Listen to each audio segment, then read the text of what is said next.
Les jeux d'argent sont-ils péchés? Qu'en dit la Bible? La Bible ne condamne pas directement les jeux d'argent, le pari ou la loterie. Elle nous avertit cependant du danger de l'amour de l'argent, 1 Timothée 6.10, Hébreux 13.5. Les Écritures nous mettent aussi en garde contre les bien mal acquis, Proverbes 13.11, 23.5, Ecclésiaste 5.10. Les jeux d'argent sont clairement axés sur l'amour de l'argent et la tentation de l'argent facile.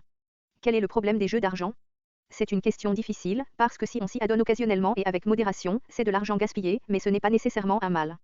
On peut gaspiller de l'argent dans toutes sortes d'activités, les jeux d'argent ne sont pas pires que de regarder un film, dans beaucoup de cas, manger un repas inutilement cher ou acheter un article sans valeur. En même temps, le fait que d'autres gaspillent leur argent autrement ne justifie pas pour autant qu'on s'adonne aux jeux d'argent. L'argent n'est pas fait pour être gaspillé. Le surplus devrait être épargné pour des besoins futurs ou donné pour l'œuvre du Seigneur, pas gaspillé dans des jeux. Bien que la Bible ne mentionne pas explicitement les jeux d'argent, elle mentionne les jeux de hasard, par exemple le tirage au sort exigé par le Lévitique pour le choix du bouc offert en sacrifice et du bouc émissaire. Josué a tiré au sort pour déterminer la distribution de terres aux diverses tribus. Néhémie a tiré au sort afin de déterminer qui habitera à l'intérieur des murailles de Jérusalem. Les apôtres ont tiré au sort pour désigner le remplaçant de Judas. Proverbe 16.33 dit, on jette les sorts dans le pen de l'habit, mais c'est de l'Éternel que vient toute décision. Que dirait la Bible des casinos et des loteries?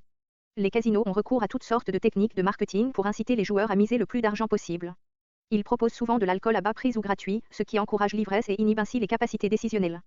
Tout dans un casino est parfaitement rodé pour arracher les plus grandes sommes possibles sans rien donner en retour, à part des sensations fortes et des plaisirs éphémères.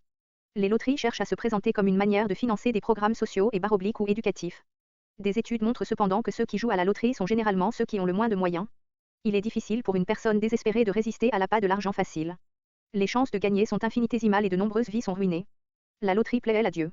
Nombreux sont ceux qui disent jouer à la loterie ou au jeu d'argent pour donner l'argent à l'église ou à une autre bonne cause. Bien que cela puisse être un bon motif, la réalité est que peu de gagnants ne donnent leur gain pour des causes qui glorifient Dieu. Des études montrent que la situation financière de la grande majorité des gagnants à la loterie est généralement pire quelques années après qu'ils aient remporté le jackpot qu'auparavant. Peu d'entre eux, voire aucun, ne donnent réellement leur argent pour une bonne cause. De plus, Dieu n'a pas besoin de notre argent pour financer sa mission dans le monde. Proverbe 13.11 dit, une fortune mal acquise diminue, mais celui qui amasse peu à peu augmente son bien. Dieu est souverain et pourvoira aux besoins de l'Église par des moyens honnêtes. Dieu serait-il honoré de recevoir l'argent de la drogue ou d'un braquage de banque? Bien sûr que non. Il ne veut pas non plus de l'argent volé aux pauvres par la tentation des richesses. 1 Timothée 6.10 nous dit, l'amour de l'argent est en effet à la racine de tous les maux. En s'y livrant, certains se sont égarés loin de la foi et se sont infligés eux-mêmes bien des tourments. Hébreux 13.5 déclare, que votre conduite ne soit pas guidée par l'amour de l'argent, contentez-vous de ce que vous avez. En effet, Dieu lui-même a dit, je ne te délaisserai pas et je ne t'abandonnerai pas. Matthieu 6.24 proclame, personne ne peut servir deux maîtres, car ou il détestera le premier et aimera le second, ou il s'attachera au premier et méprisera le second. Vous ne pouvez pas servir Dieu et l'argent.